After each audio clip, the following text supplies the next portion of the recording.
Батука лам дээр ороод төлөг тавиулсан. Энэ дундаа хоруу өксөр байлдаг. Техногийн суман таарна гэсэн. 12 саяас атгаад бол явах гэсэн. Маань хүн мөнгө өргөлдөд микро шуганд гаргав.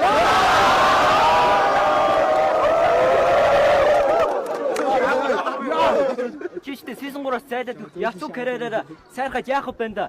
Сумья Батука гэдэг талигачтай ардаас юунд нь гайхаад байдаг вэ? Плей тайм дээр бэлэрхэн нөлөөсөрөх ямар биста майхан баадаг вэ?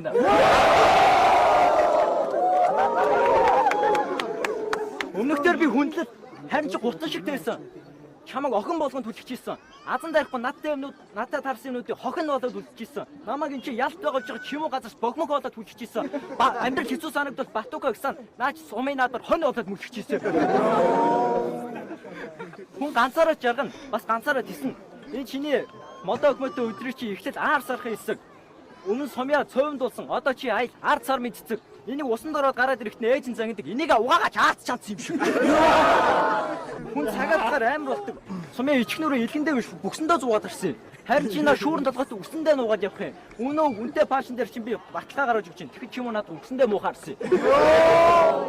Би шамшиг хүмүүстэй яаж зөөлөө харьцсан. Юм бол зүгсэн болоод дуустдаг. Иймэрхүү юмнуудыг үсэн цаагаад үлддэг. Энэ ядагцсан гутам шиг бүтлгүүтэл болгоно нүксөв болгонд хилдэг. Моникендер орой болгон зочилдог. Харин энэ мө орон дээр нь гараад бүсэн болоод твтдэг.